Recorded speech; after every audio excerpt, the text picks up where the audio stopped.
in the dead of a Wyoming winter. A little girl no taller than a saddle horn staggered alone through a roaring blizzard, her lips blue, her hands raw, clutching a cloth doll as she whispered, "Mama, please." Moments before the ice beneath her shattered, a lantern flickered inside a distant cabin. And when she collapsed on the doorstep, the man who opened that door, Ethan Walker, a scarred Civil War veteran hiding from his own past, had no idea he was about to step into the most terrifying night of his life, for the girl was running from a monster. Clayton Briggs, her father, a drunken brute with fire in his eyes and a gun on his hip, tracked them across the frontier. And when he found their refuge, the quiet cabin erupted into firelight, gunpowder, and a desperate fight for a mother and child who had already lost too much. But what began in violence soon melted into something else, a fragile hope rising with the first thaw of spring. If you want more stories like this, hit follow, help this channel grow, and tell us where you're listening from, or simply comment Amen for everyone needing a little light in the storm.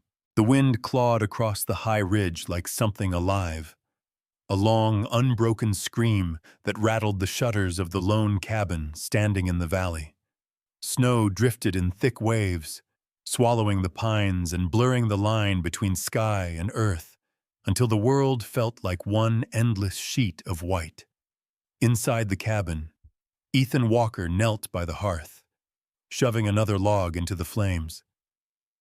The firelight flickered across his face, carving shadows into the hard angles of his jaw, illuminating the rough stubble along his cheeks and the thin white scar that cut from the ridge of his brow to the side of his nose, a wound from Shiloh that never fully healed. Ethan was a tall, broad-shouldered man in his mid-30s, weathered in bone and spirit alike, with ash-brown hair falling in uneven strands and eyes the color of storm clouds. Those eyes always seemed to carry old burdens. They carried more on nights like this, when the cold pressed close and memories crept even closer. He had lived alone for 4 years, tucked away in this Wyoming valley where the wind drowned out the past. People in town whispered that he preferred his own ghosts to company, and perhaps they were right. The truth was simpler. After the war, and the night he failed to reach the door in time to save his fiancée from the fever that took her life, silence had become the only place he could still breathe. He reached for the kettle when it happened, a sound so faint he thought it might be the wind playing tricks. A soft, brittle knock. Ethan froze. No one came out here unless they had to. A second knock followed, weaker this time, almost swallowed by the storm. Ethan set the kettle aside and crossed the room in 3 quick strides. When he pulled open the door, the blizzard surged inward, flinging shards of ice against his chest. But it wasn't the cold that made him stagger. It was the sight of a tiny figure standing alone on his doorstep. A little girl, no more than 3, wavered in the doorway, her feet barely visible beneath the snow that clung to her torn boots. Her hair was a mess of dark brown curls matted with frost. Clinging to cheeks flushed the sickly red of freezing skin. Her lashes were crusted in white, and when she blinked, her eyes, wide brown, shining with terror and exhaustion, seemed almost too large for her small, trembling face. She hugged a simple cloth doll to her chest, the faded yarn hair and button eyes smeared with melting snow. Her wool sweater was so thin Ethan felt the cold of it just by looking. One sleeve had unraveled, revealing a tiny raw wrist burning bright against the pale winter light. "Sir," her lips barely moved. The words were cracked, fragile things. My mama didn't come home last night." Then her legs folded beneath her, and she collapsed into the snow without even a cry. Ethan didn't think. He dropped to his knees, scooped her up, and pushed the door shut with his shoulder. She weighed almost nothing, lighter than a sack of feed, lighter than the guilt that slammed against his ribs as he carried her to the fire. Her skin was ice cold, her breathing shallow, her fingers stiffened in a claw-like grip around the doll. Ethan stripped off her soaked outer layers with careful, practiced movements, the same steady hands he once used to save wounded soldiers on blood-darkened fields. He wrapped her in the thick buffalo hide blanket and pressed her closer to the fire, rubbing her arms and legs until faint warmth began to replace the deadly numbness. When she coughed, just a tiny rasp, Ethan exhaled a breath he hadn't realized he was holding. "Easy now," he murmured, his voice low and gravelly from years of disuse. "You're safe. You hear me? You're safe." Her eyes fluttered open once, just long enough for him to see fear still flickering there, and then closed again as exhaustion overtook her. Ethan continued working.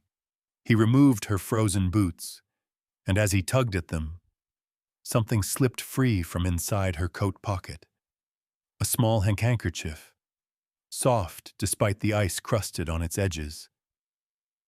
Ethan turned it over in his palm. Pale blue thread stitched a name in delicate looping letters. Hannah. He stared at the embroidery, the fire snapping behind him. Hannah. It meant nothing at first, just a name. But the fact this child had walked into a blizzard and collapsed on his doorstep, with only this to connect her to someone out there, it tightened something inside his chest he thought long dead. Ethan brushed a strand of damp hair from the girl's forehead and studied her closely. She was tiny, delicate in the way of children who grew up with hunger and cold nipping at their heels. Yet there was grit in her too. A child who crossed a blizzard alone had more courage than most grown men. When he reached to adjust the blanket, her fingers twitched and clutched at his shirt, as if begging him not to disappear. The smallness of that gesture, the trust in it, nearly undid him. He laid more logs on the fire, brewed warm tea, and kept watch as the storm clawed at the walls. Hours passed before she stirred again, her breath steadier, her face losing its deathly pallor. Finally, her lashes quivered, and those wide brown eyes blinked open. "What's your name, sweetheart?" Ethan asked gently. She swallowed, voice barely a breath. "Lucy." "Lucy," he repeated, letting the name settle into the room. "Can you tell me what happened?" Tears welled instantly, trembling in her eyes before sliding down her cheeks. She hugged the doll tighter. "Mama went to get flour. She said she'd be right back. I waited. I waited long time. Then I went to find her." Ethan's throat tightened. "Did you see where she went?" Lucy nodded weakly and pointed toward the window where the storm still raged. "Down the trail, near the creek." He nodded slowly. A plan formed in that quiet, heavy way decisions always came to him, not with panic, but with resolve forged from all the lives he tried and failed to save. "We'll find her, Lucy, as soon as the storm lets up. I promise." Lucy's eyes closed again, the assurance enough to ease her back into sleep. Ethan settled beside the fire, the handkerchief still between his fingers. Hannah. Somewhere out in that whiteout, a woman was missing. A mother. A soul perhaps as lost and hunted as the little girl now sleeping by his fire. Ethan looked toward the door, listening to the roar outside. For the first time in years, he felt purpose stirring beneath the scar tissue of his loneliness. He had failed once to open a door in time. He would not fail again. Dawn broke as a dull smear of gray across the Wyoming sky, the kind of weak light that did nothing to warm the land beneath it. The storm had quieted, but the cold was sharper than any blade Ethan Walker had ever carried. He saddled his bay gelding, a sturdy horse named Bramble with a russet coat and calm, patient eyes, an animal that had weathered Ethan's solitude as faithfully as any friend. Bramble was 12 years old, big-boned, dependable, and steady under pressure, the sort of horse a man trusted when the world turned treacherous. Ethan lifted Lucy into the saddle first, wrapping her tightly in a wool blanket, until she looked like nothing more than a trembling bundle with curls sticking out of one end. Her eyes were puffy from the night, but alert, watching him with a mix of fear and trust that made his chest tighten. They rode out as the wind whispered through the stiff pines, the world washed in pale blue light. The snow was thick and uneven, but the storm had left enough of the old tracks visible for Ethan to follow. He leaned forward, studying the ground with a soldier's focus.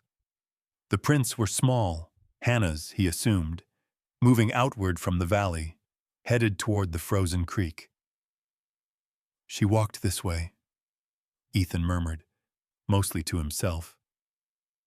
Lucy pressed back against him, her small voice muffled in the blanket. "Mama takes that path to town." Ethan grunted softly.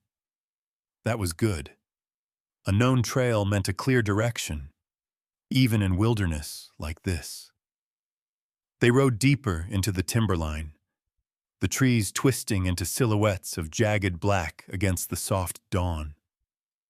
After nearly an hour, Bramble snorted and slowed as the tiny cabin appeared through the trees, a simple woodsman's shack built from rough-hewn logs, perched by the edge of a frozen creek.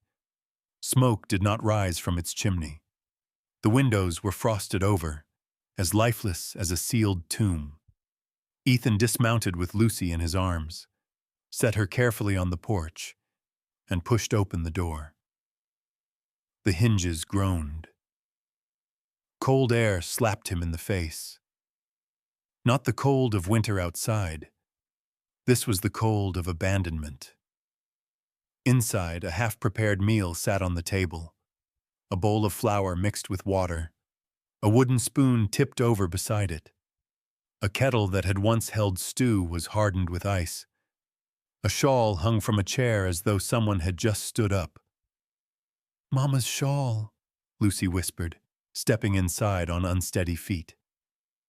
Ethan caught her by the shoulder, steady but firm. "Stay with me."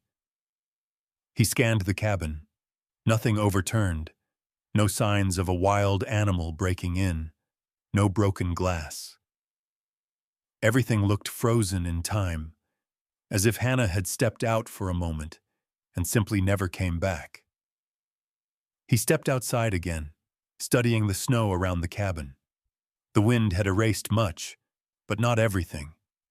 There, near the back corner of the shack, was a faint drag mark, a crooked line carved through the snow. Ethan knelt, gloved fingers brushing the indentation. Something, or someone, had been pulled. A few feet farther, he found it. A piece of deep blue cloth snagged on a thorn bush, torn roughly at the edge. Lucy recognized it instantly. "Mama's dress." Ethan didn't answer. His jaw clenched as he pocketed the fabric. He followed the drag marks toward the creek, Bramble trailing behind at a slow, careful gait. The creek was a sheet of white glass, cracked in jagged seams. The drag marks ended where a patch of snow had collapsed inward. And there, half buried in hardening frost, was a body. Hannah Reed lay curled on her side, her dark hair frozen into a halo of brittle strands, her cheeks swollen with bruises that stood out stark against her pale skin. Her dress was torn at the shoulder, the fabric stiff with freezing moisture. One of her hands lay stretched toward the creek as if reaching for something, or someone. Ethan leapt from his horse, heart hammering. "Lucy, stay on Bramble!" The girl clung to the saddle horn, tears spilling silently as she watched him drop to his knees beside her mother. Ethan pressed 2 fingers to Hannah's neck. For a moment, he felt nothing. Then, faint, thready but real, a pulse. "She's alive," he said through clenched teeth. "Barely, but alive." He gathered Hannah into his arms. She was feather light, chilled to the bone, her breaths shallow and irregular. As he lifted her, a memory slammed into him. Another woman, another night, another desperate attempt to save someone slipping away. His fiancée's hand had gone cold, and his own long before help arrived. But Hannah was not cold yet. Not fully.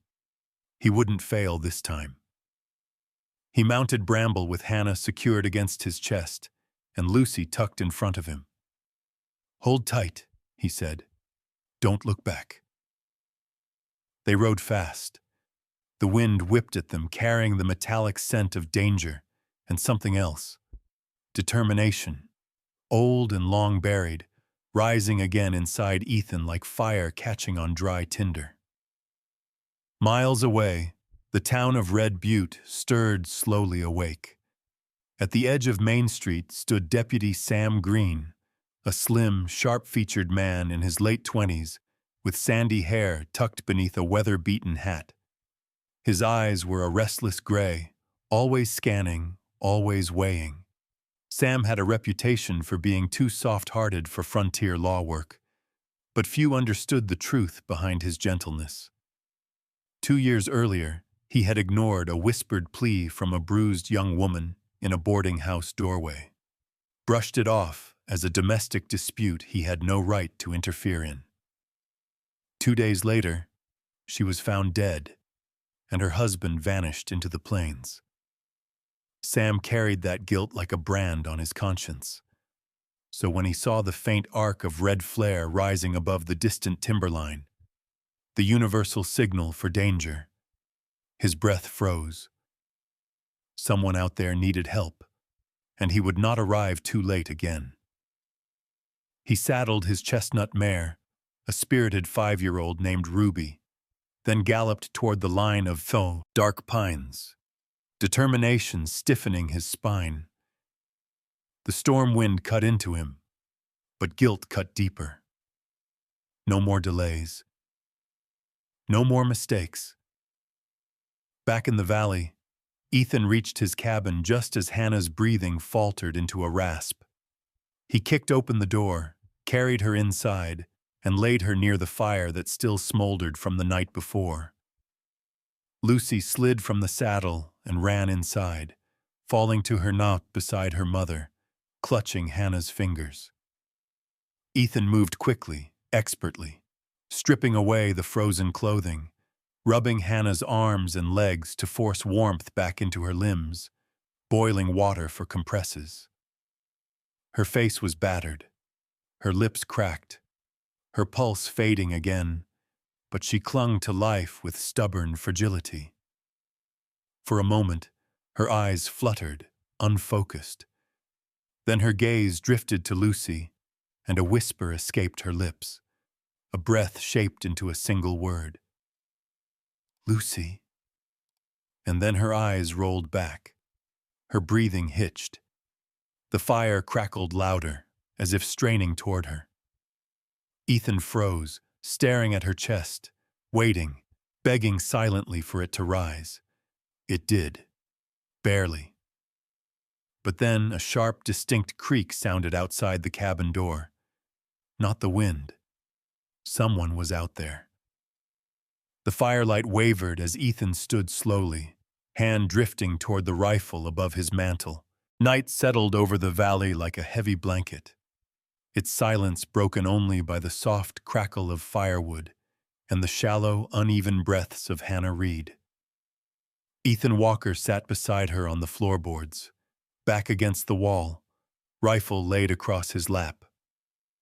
Lucy slept curled against her mother's side, one small hand gripping a corner of the buffalo hide blanket, the same way she had clung to her doll the night she arrived. Outside, the cold pressed at the windows, but inside the cabin, the heat from the hearth wrapped the room in a fragile cocoon of safety. Still, danger seeped at the edges of Ethan's thoughts. Hannah drifted in and out of consciousness like a lantern flickering in a storm. Her body, though warming, was still battered, her left cheek marked by a dark bruise blooming across her pale skin, the cut at her brow stitched neatly by Ethan's steady hands, her lips cracked from cold. When she spoke, it was with the soft, hollowed voice of a woman who had lived too long under fear's shadow. "She wasn't supposed to see," Hannah murmured, eyes half-lidded. Ethan leaned forward, listening. "Lucy, she was sleeping when it happened." "What happened?" Ethan asked gently. Her fingers twitched, clutching the blanket. "Clayton, he never drank before noon. That day he did. He said I smiled too long at the storekeeper, said I looked at another man." Her breath hitched. "He grabbed me, threw me across the table. I remember seeing the lantern swing, hearing Lucy cry in her room." Ethan didn't interrupt. He kept his eyes on the fire, jaw tightening. Hannah's voice cracked into a whisper. "I lost the baby that night. Our first. And something inside him broke.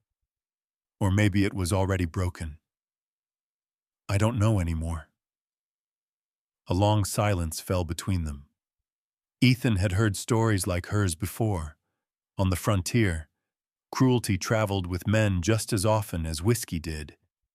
But hearing it this close, from a woman half frozen and half beaten, stirred a protective fury in him he hadn't felt in years.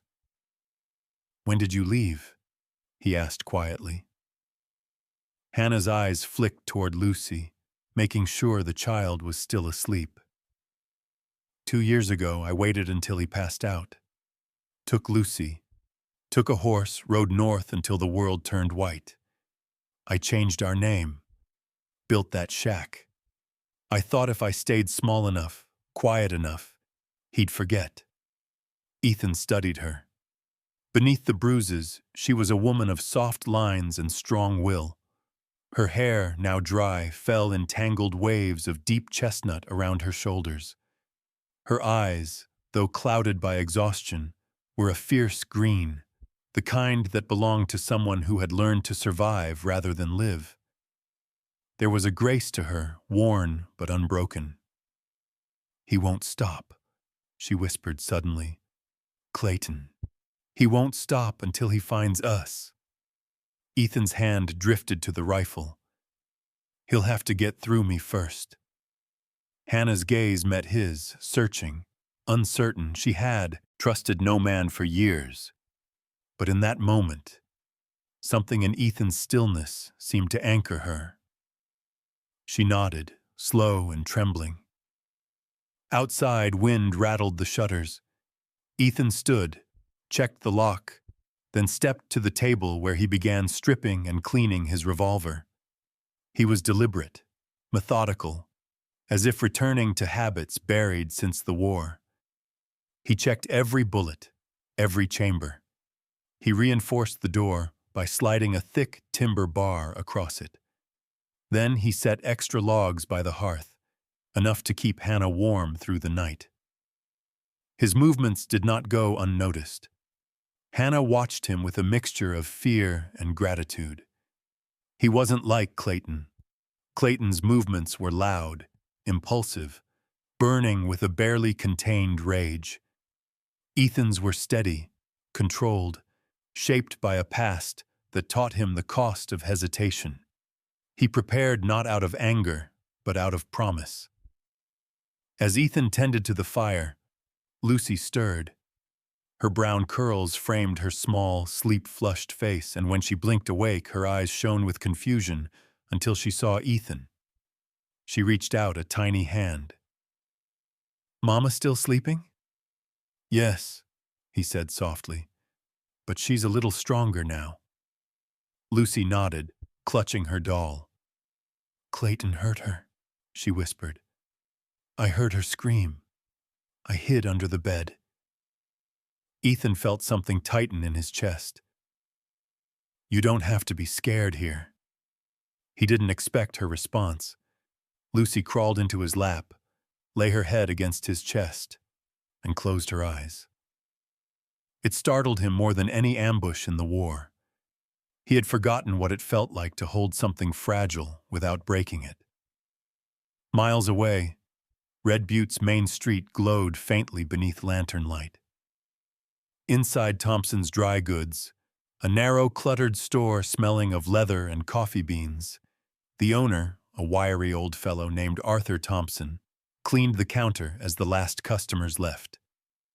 As he bolted the door, he noticed Deputy Sam Green striding across the street. Sam Green had the lean frame of a ranch hand, but carried himself with the rigid posture of a man always thinking 10 seconds ahead. His sandy hair fell slightly over his brow, and his jaw had a perpetual clench that suggested a life spent wrestling regret instead of cattle. "Evening, Arthur," Sam called. Arthur nodded. "Deputy, something on your mind?"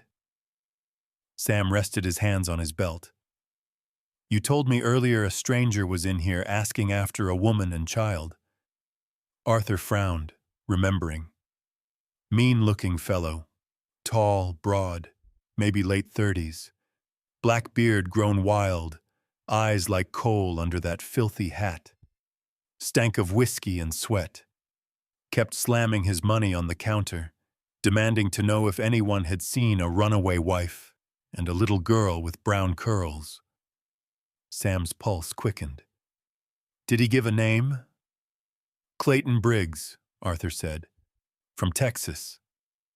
Sam exhaled sharply, every nerve in his body humming. "Where's he now?"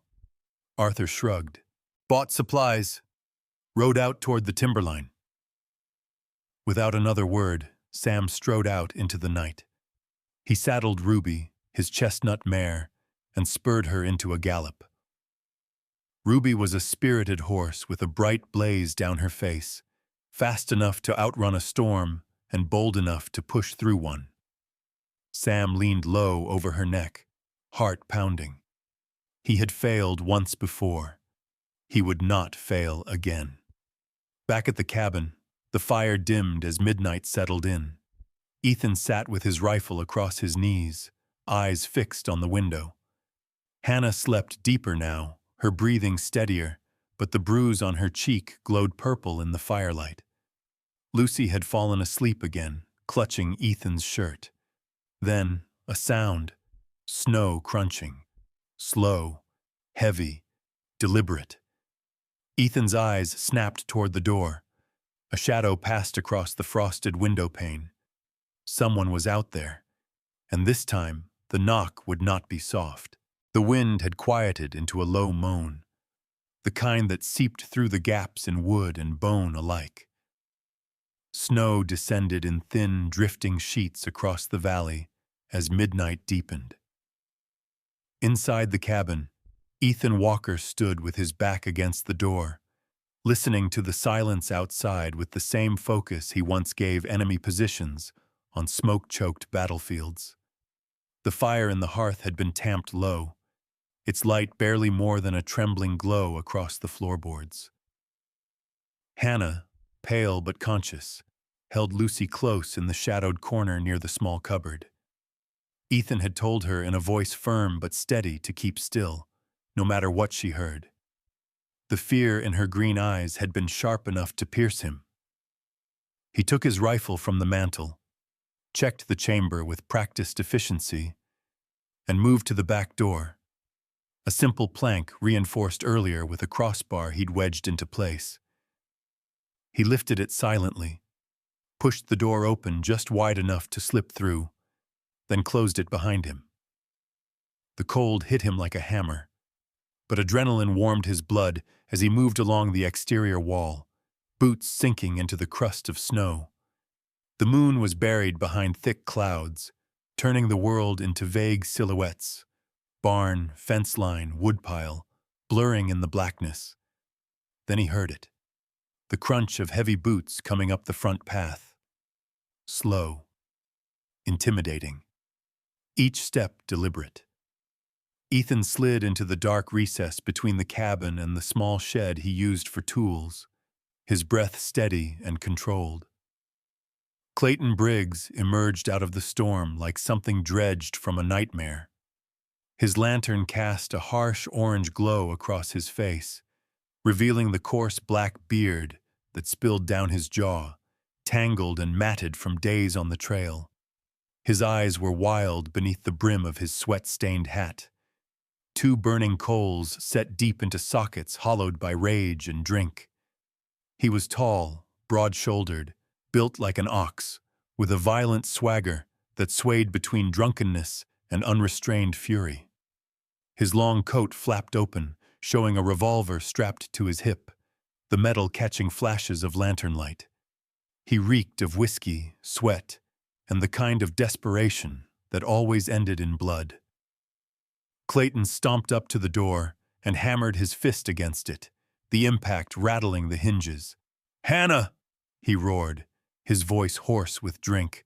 "Open the damn door, you hear me? You open it now, or I burn this place to the ground."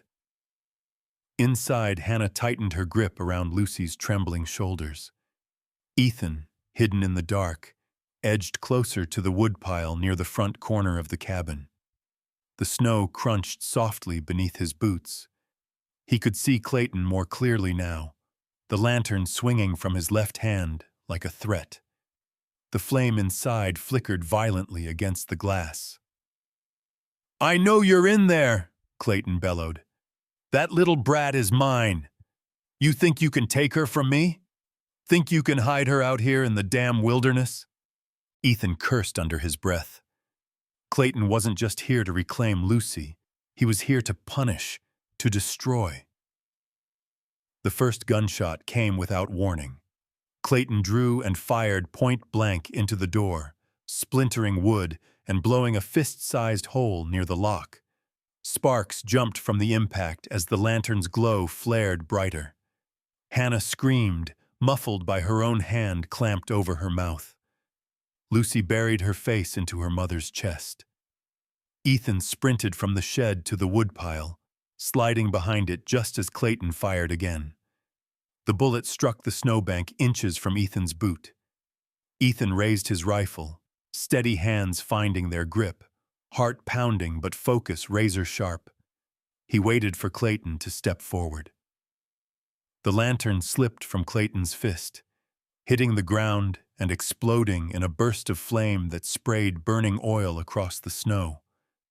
The fire ignited instantly, casting an orange halo around him, turning the clearing into a nightmarish battlefield. Clayton spotted movement. "There you are!" he snarled. He fired toward the woodpile. The blast tore through the edges of the stacked logs. Ethan ducked, then popped up fast, firing a single shot. It grazed Clayton's sleeve, spinning him slightly, but not stopping him. The man roared like an enraged bull and charged, boots pounding, snow spraying behind him.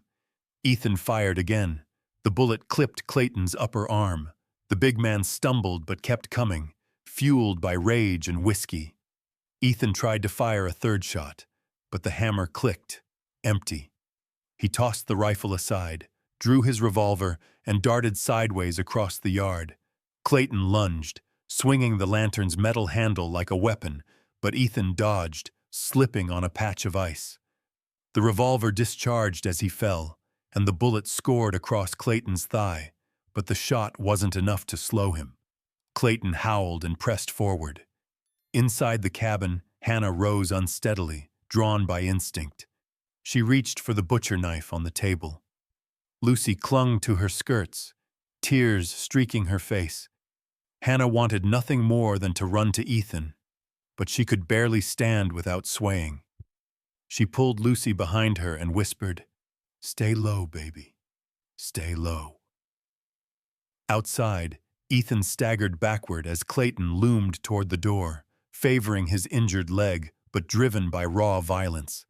Clayton slammed his shoulder against the weakened door. The hinges bent. Another hit would break it entirely.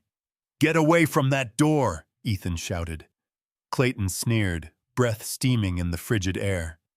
"She's mine. Always was." He cocked his revolver, ready to shoot out the latch. A single sharp gunshot cracked through the night. Clayton jerked violently as a bullet tore through his thigh, dropping him onto one knee. His revolver flew from his hand, clattering into the snow. Ethan turned toward the sound. A figure on horseback emerged from the tree line. Deputy Sam Green, breath clouding in the cold, rifle still raised. He swung down from Ruby with swift, trained grace and hurried forward, boots crunching through snow. His hat was dusted white, his sandy hair blowing across his brow. His gray eyes locked on Clayton with hard, unwavering resolve. "Put your hands where I can see them," Sam ordered, voice steady but edged with steel. Clayton slumped sideways, groaning through clenched teeth. Blood seeped through the snow beneath him. "Damn lawmen, sticking your noses where they don't belong." Sam ignored him, covering Ethan with a quick glance. "You hit?" "Just a graze," Ethan replied through pained breath. "We need him restrained. He won't stop." Sam nodded sharply. The two men approached from either side. Clayton thrashed once, a final futile burst of anger. But Ethan pressed a boot into his shoulder while Sam snapped iron cuffs around his wrists. As they hauled Clayton upright, Hannah appeared in the doorway, pale as moonlight, Lucy holding her hand and peering from behind her skirts. Clayton's eyes locked onto them with a look that froze Hannah where she stood. Rage, possession, a promise of violence yet to come. "You think this is over?" he spat. Sam yanked him forward. "It is tonight." But in the firelit snow, Clayton Briggs's twisted grin said otherwise. By the time dawn crept across the valley 3 days after the standoff, the storm had finally loosened its grip on Wyoming. Snow no longer fell in heavy sheets, but softened into thin veils drifting across the open land. Beneath the pines, patches of brown earth emerged, wet and fragrant, as if waking from a long sleep. The frozen creek beside Ethan's cabin crackled with the sound of water moving again, thin rivulets slipping beneath the ice like living veins. The world was thawing, and inside the cabin, something else thawed with it.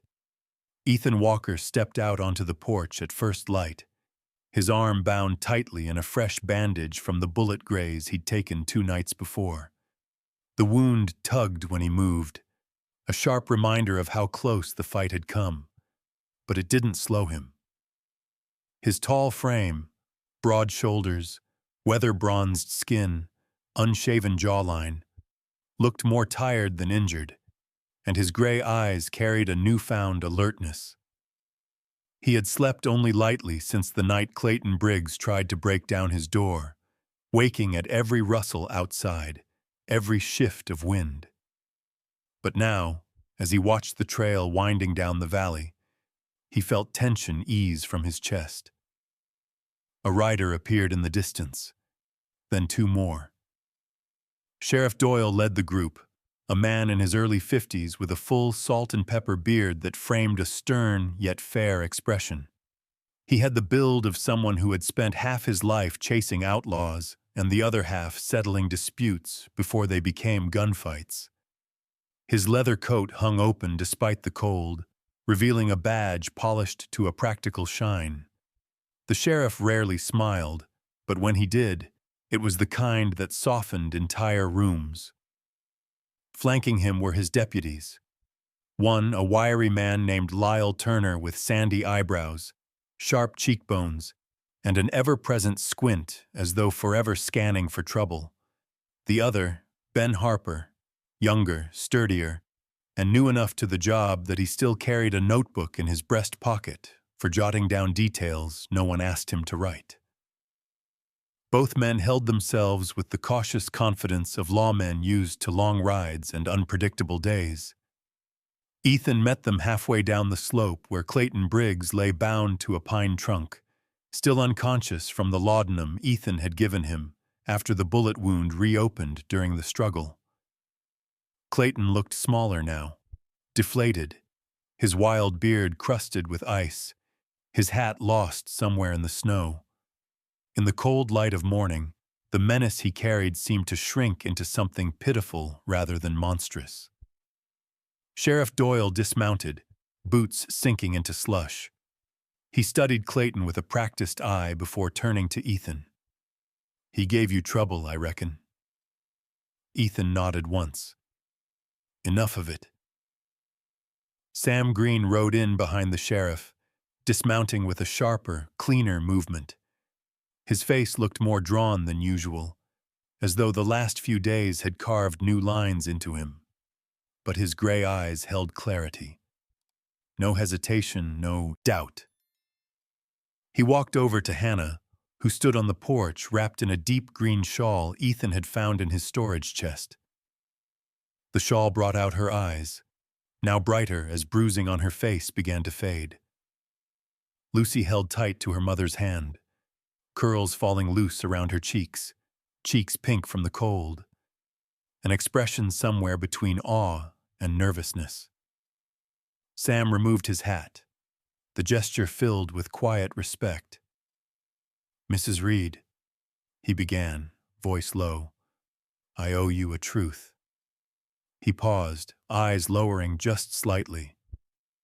2 years ago, back in Dakota Territory, a woman came to the sheriff's office with bruises like yours. I didn't listen the way I should have. I told myself it wasn't my place to interfere. His throat tightened. 2 days later, she was dead. I swore I wouldn't repeat that mistake. Hannah's breath caught.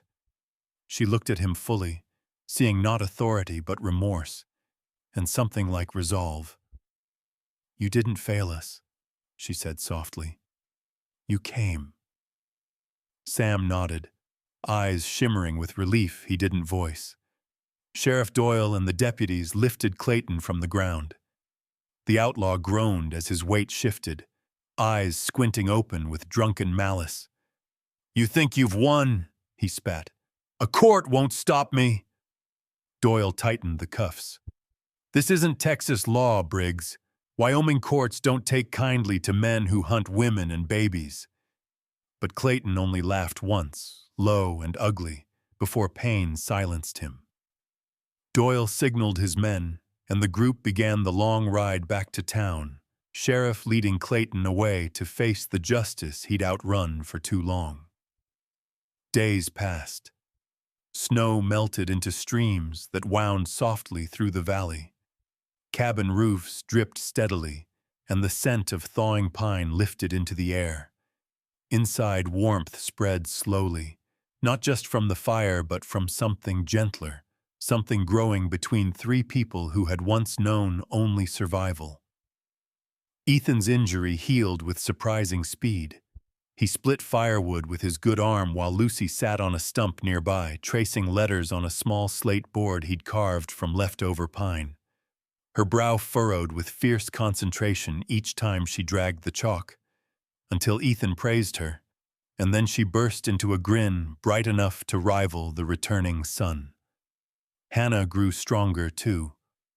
Color returned to her cheeks, and though her movements were still cautious, she regained the quiet grace she must have once carried daily, before running, before hiding. She helped Ethan with the cooking, mended his shirts with neat stitches, and occasionally hummed in the evenings. soft melodies from Missouri, songs she had nearly forgotten. Sam visited every few days, riding Ruby up the sloping trail with dust from the courthouse still on his boots. He updated them on Clayton's arraignment, on the testimonies expected from Texas, on the judge known for having no patience for men who mistake possession for love. He stayed only briefly, each time, but Lucy adored him, asking questions faster than he could answer about horses, badges, and why lawmen always wore hats. Spring took full hold a month after the snow first softened. One golden afternoon, Lucy toddled toward the wall beside the window, a rolled parchment in hand. "I made something," she declared proudly. Ethan and Hannah exchanged a smile before watching her unroll her work. A drawing of 3 figures holding hands in front of the cabin, rendered in uneven charcoal lines but unmistakably them. Ethan, tall and broad, Hannah with long hair, Lucy with a giant circular smile. She pressed the drawing to the wall and patted it twice as if sealing a promise. Hannah's eyes softened. Ethan felt something loosen inside him, an old ache dissolving.